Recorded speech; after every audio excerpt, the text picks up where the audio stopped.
All right, from the Mike King Biz studio on ESPN Richmond 106.1 FM, welcome to Virginia Sports Exchange, where sports and business intersect. Virginia Sports Exchange is a radio show and podcast where we discuss the dynamics of sports and opportunities it creates economically for individuals and our region, interviewing those with multiple roles in athletics. I'm your host, Stephen Lewis. Big thanks to the voice of RVA Business Media, Mike King, and show creator Jonathan Johnson for the platform.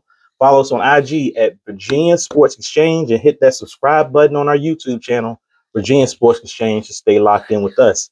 Today's show is sponsored by 804 Coaches for Change, a local nonprofit that gives youth education-based athletic and activity opportunities that do not normally exist.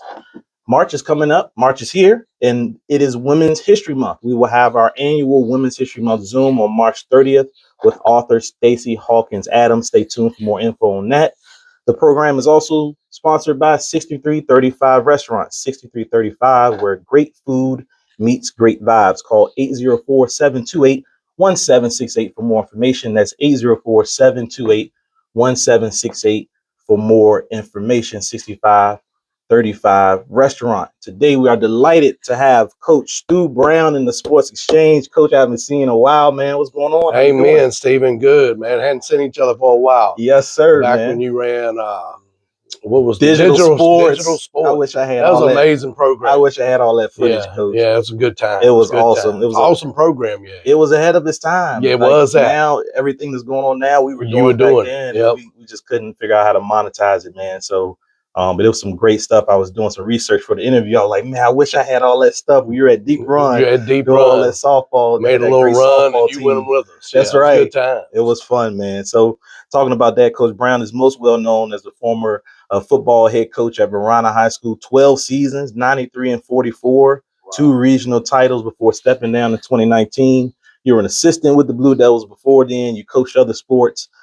Just relive those moments with us for a little bit. Lots of championships, lots of great players and coaches as well. Yeah, I got my feet wet in 1994. I was fortunate to get an interview with Verona High School. My high school coach, Stu Richardson, got the job at Verona High School, and they said you can bring one person with you, and I thought I was going to be a basketball coach. And then I met Ed Bullhella, and had studied football. I wanted to play football in college, but I only could play Division III. But I met a man by the name of Rich Rodriguez at Glenville State, and that's crazy. Ran that offense, and come to Verona. I got to coach Verona football, Verona basketball, Verona baseball, and that led me to Lenny Pritchard. Lenny well, another Henrico Warrior. Yep. That led us to the county asking us to open Deep Run High School after 8 years at Verona, and we opened Deep Run and coached football and softball there, and got to come back home to Verona in 2008 and was there until 2020. And, I mentioned to you, Glen Allen opened up an assistant AD job, and I went to Glen Allen to take that on, and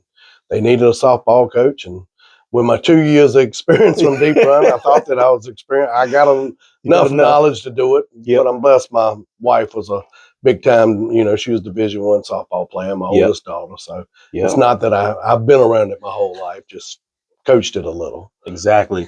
How hard was it to step down at the height of Verona football? Obviously, it's a powerhouse all the time, but like you guys were rolling back there in 2019. So how hard was it? Yeah, it was hard. I looked at it as we played more in the state semifinals, and I knew that was as good a chance as ever to bring home the first state championship. Yeah. And I'll be honest with you, one, I have 5 children, and when you coach, y'all know this, y'all have done it. Absolutely. You feel like you're watching everybody else's children but your own, and that was my main reason. Yes. And I'm getting to coaching my youngest, Caroline, right now.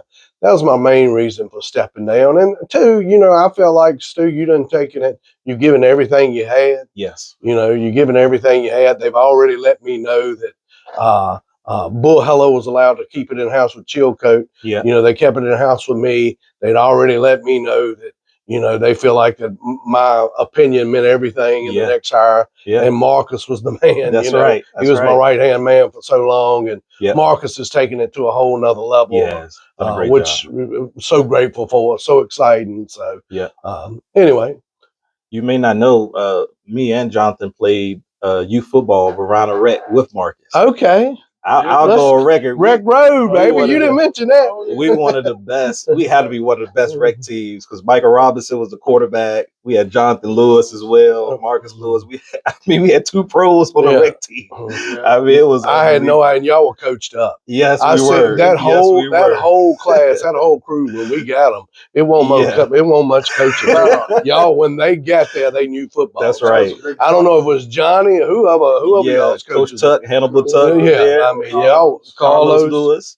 Carlos Lewis.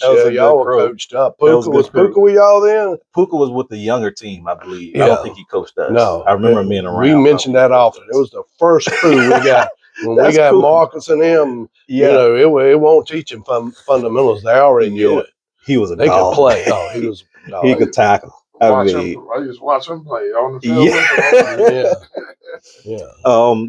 Continuing to talk around, I recently got into the Wall of Fame, Coach. Talk about that as well. Was that a surprise to you? It meant everything because if you walk around that Wall of Fame and you see, you know, it's NFL players there, it's Major League Baseball players there, and just to know that you might have played a small role, and you know, I feel like nobody's more blessed than me with the athletes that I was fortunate to coach and inherit. Yeah, you know, just so fortunate, and to be on the wall with everybody else is huge honor because I absolutely love Verona High School. Yes, sir. You know, it's I bleed blue and gold. You know I got this on, but everybody knows who I represent. But, that's right. That's right. No, it's a huge honor. I'm so grateful that they nominated me to go in, and I'm in a fraternity that a lot of the guys I coach in, and they performed at a high level. Yes, sir. A lot of them are in professional, so I'm grateful. Absolutely. Well deserved, Coach. You played baseball at Concord College, correct me if I'm wrong? Played baseball at Concord College. Yep. So you already went through it. You coached baseball, basketball, track at Verona. You were a successful coach at Deep Run for a little bit with softball as well. Now you're at Glen Allen, just won the state championship last year there with Glen Allen. Just how you're able to coach so many sports successfully. You know, I think it started. It started with my upbringing. It started with my dad. I talked about y'all having good rec coaches, and my high school coaches, Mickey Crouch, Stu Richardson. But you learn when you're in the business for a long time. It is about X and O's. It's about the Johns and Joes, but it's about culture. It's about building a championship culture, and that culture is the number one thing. If you get kids out there having fun, you understanding that you love them and that you care for them, they're gonna give you your best effort. Yeah, and I think culture is not talked about. It's not enough podcasts. It's not enough shows done on what does a championship culture look like. Yes, sir. Because you know, I think you can build a championship culture. That's what I'm a believer in. It's not like I know softball. Yeah. You know, I do know what my wife's taught me. I know very little, but I know one thing: there's a culture. There's a no excuse culture. There's a play as hard as you can, do your job to the best of your ability, self accountability. Yes. You know, it's all that, and if you get it all and you get everybody to buy in, from parents to community to athletes, then you got something special. And I don't think it matters what sport you coach. So. Love that. Love that. Stephen Lewis here, Virginia Sports Exchange, here with Coach Stu Brown. Coach, how is coaching boys and girls different? How do you manage that? Coaching girls has taught me how to coach. Coaching girls has taught me how to communicate. I will say this: you realize that coaching a female, that when I'm loud and obnoxious and trying to get my point across, and you know, you got a man, you got somebody looking at me, and you're not effective if they're not listening to you, if they're not hearing you. You're not an effective communicator. Yes, you cannot do that with a female. Yes, you cannot do that with a female because they will block you out. They're gonna lose. Quick, you'll lose them quick. But a female will teach you how to communicate. But you know, that's not a gender deal, because young men deserve to be communicated with like that too. Yes, they do. You know, because again, you don't know what's going on in their home life, and being boisterous or trying to get your point across, and if they're not hearing you, you lose them. So coaching females has so much taught me how to communicate. It's allowed me to take it over to the football field too. Exactly. And I'll be honest with you, when I retired and I got a chance to sit back and watch Marcus and them, I realized that a lot of things I did as far as being an effective communicator. Yeah, you want to hear them, but the other part about being an effective communicator is being an active listener. Yeah. And if they not being an active listener and listening to what you're trying to tell them, then you failing them. So just sitting back and realizing how I could get better at communication, and coaching females has helped me do that. Yeah, and sometimes I think coaches don't realize you can't reach everybody the same way. Mm-hmm. Like some kids need to be yelled at and picked up in that way, but some need to be patted on the back a little bit more often. Yes, as well. So. Yeah, and you're very right. That's the other thing about communication. If you're the first one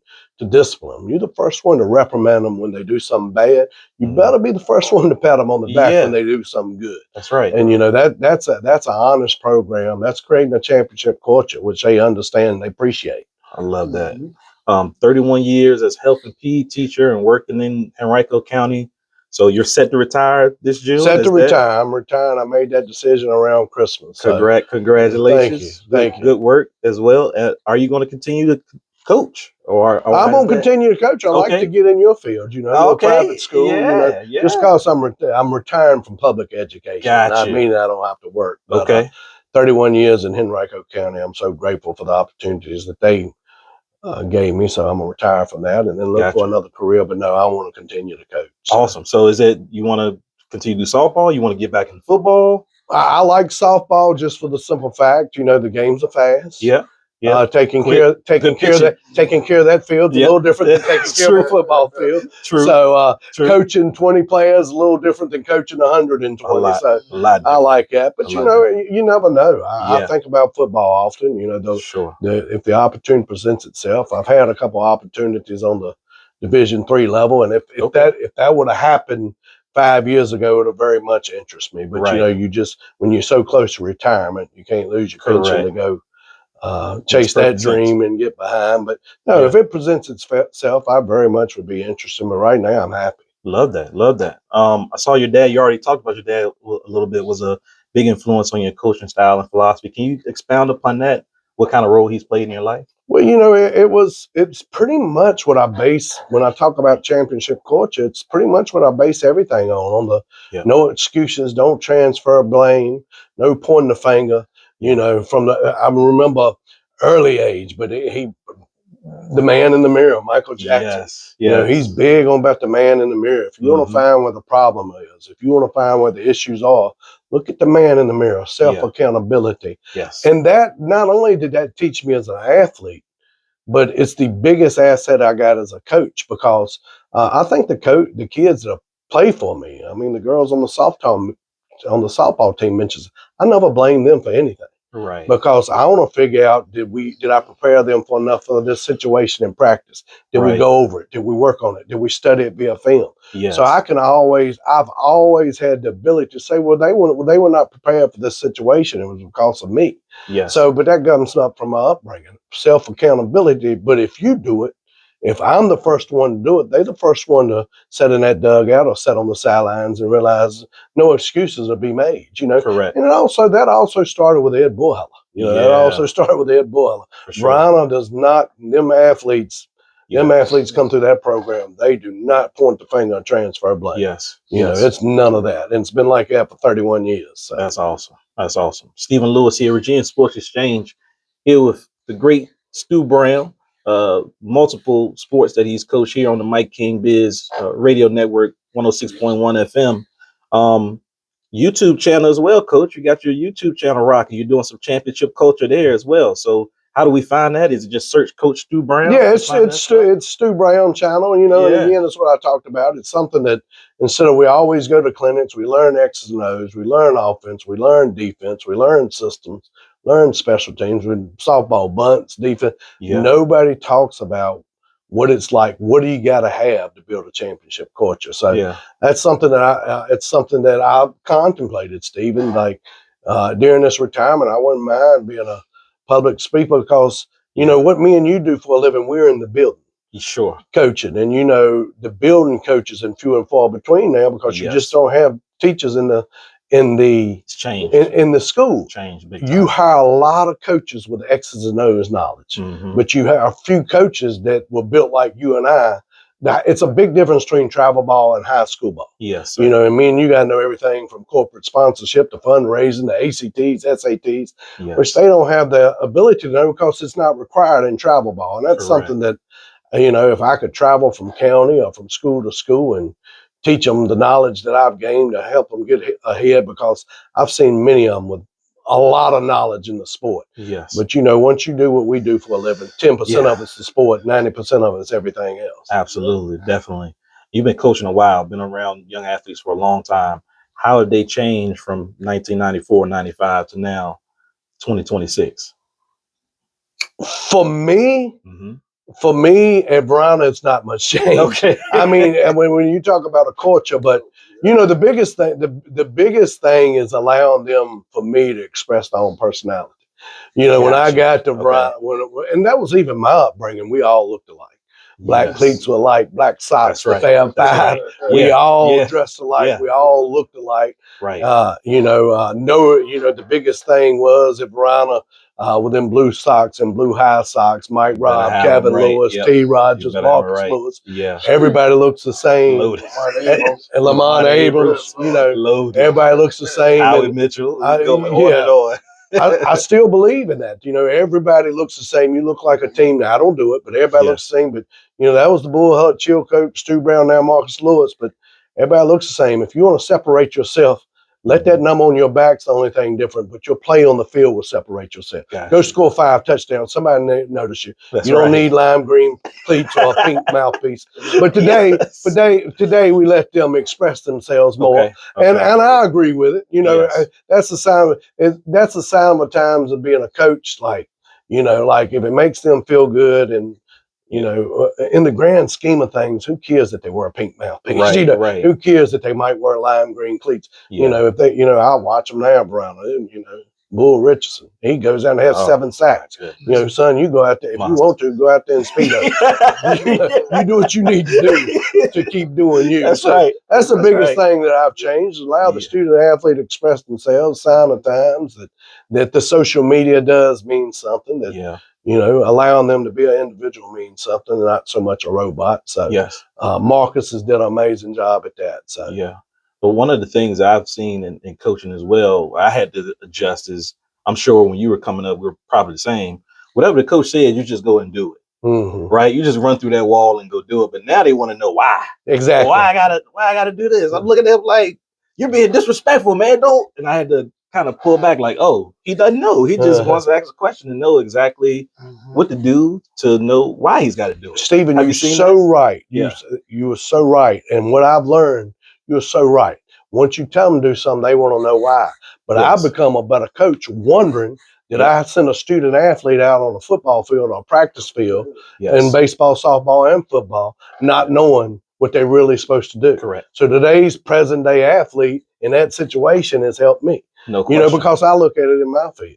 Somebody tells me to do something, I'm saying, I have no clue what you're talking about. Right. I don't know what you're talking about, but I go do it anyway. Correct. When because of me and your upbringing, don't ask why, I just go do it. Exactly. Yeah. So it's actually that what you just said actually has helped me become a better coach. Yeah, that's definitely the change that I've seen. Stephen Lewis again with Stu Brown here, Virginia Sports Exchange, here on the Mike Biz Radio Network, ESPN 106.1 FM. Coach, you've coached some great players, man. Can you just give me your top 5, let's say top 5 competitor.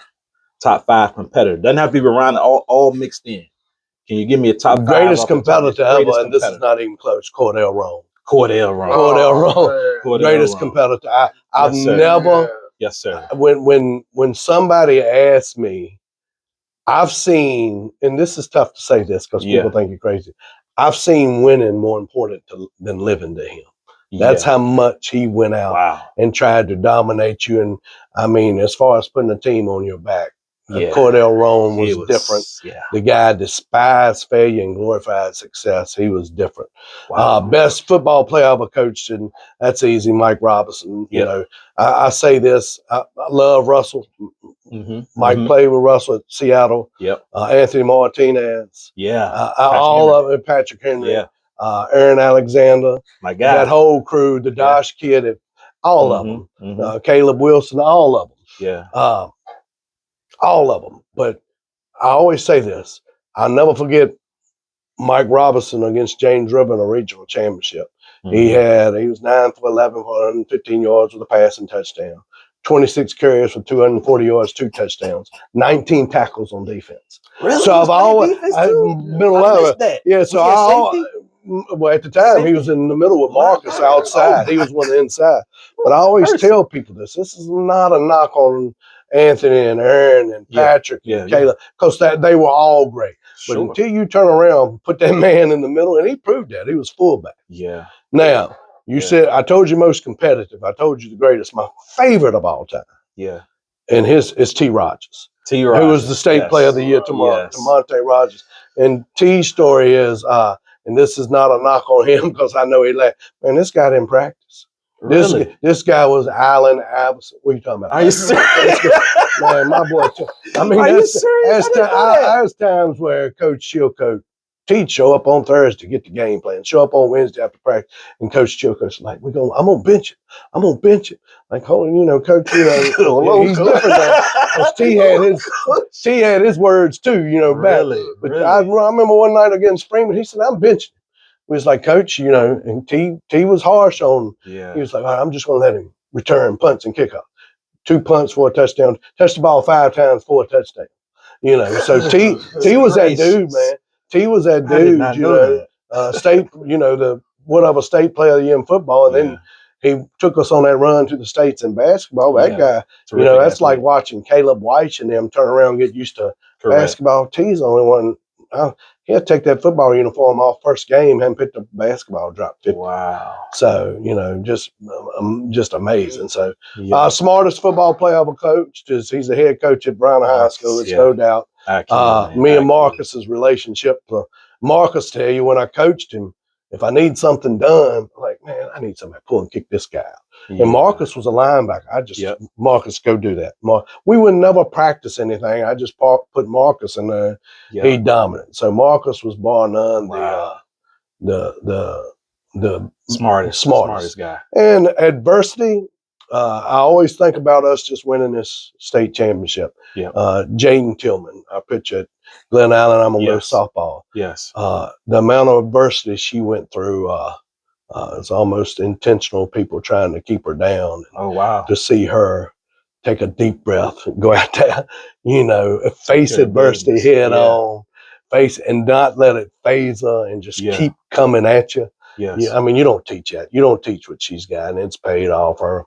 I've said this about Jaden. I hope her parents don't mind me saying I've never seen a scholarship like she got. She got a full ride, but they offered Lemoyne College. Yeah, she chose Lemoyne. She maintains a 3.0. They're gonna pay for a doctor. She's gonna be a doctor of physical. So you're talking about somebody who chose a school that I'm gonna pay all the way up to you're a doctor in physical therapy. So that's what it's about. Yeah, but I've seen her. She's self-taught. She didn't have no lessons, and umpires would call illegal pitches on her for what. It's not affecting the game, and they were dictating the game, and she would fight through it, and she went through it, and she had pneumonia and fought through that, and just the adversity she faced was absolutely amazing. But I mean, I could talk about a bunch of them. So that's great. Anyway, great question though. Oh, it's weird, Stephen. I always get asked to name my starters, and I threw something out on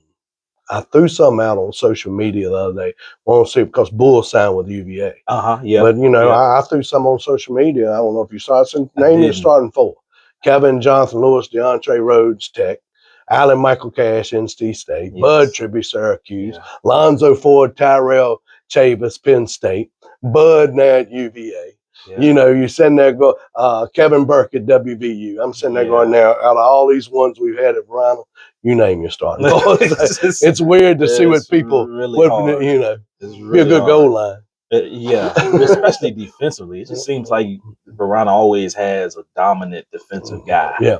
Like every year. And they all built the same. It's just 6 foot, 6'1", play at that low pad level and can fly. Going back to T, I'm impressed with that back then in that era, early 2000s, that the coaching staff, you guys were able to manage that or massage that, because a lot of times, like you said, the head coach like, no, man, you're not doing it right. We're not going to be able to play you. But that's impressive that you guys were able to do that. Well, Stephen, you mentioned this. It's not mentioned enough either. That That's something else that Gary Chilcote needs to be given credit for. Something else of Verona that Marcus is taking it over the top. Yeah. We know him on the field. You know him on the practice field. You know him on the locker room. You know him on the game field. Yes. To be a great coach, you better know what that home life is like. That's right. You better get to know your student athlete. Sure. And that's where the credit is. You know, some people, I still have both my parents in that mid 80s. Yeah. There's not too many Special. people that can say Special. that. So I am so fortunate. Mm-hmm. Well, you also got to realize that a lot of people are not fortunate. And that's one of those situations. I love T to death, not saying that he was not fortunate. Yes. Learn the person though.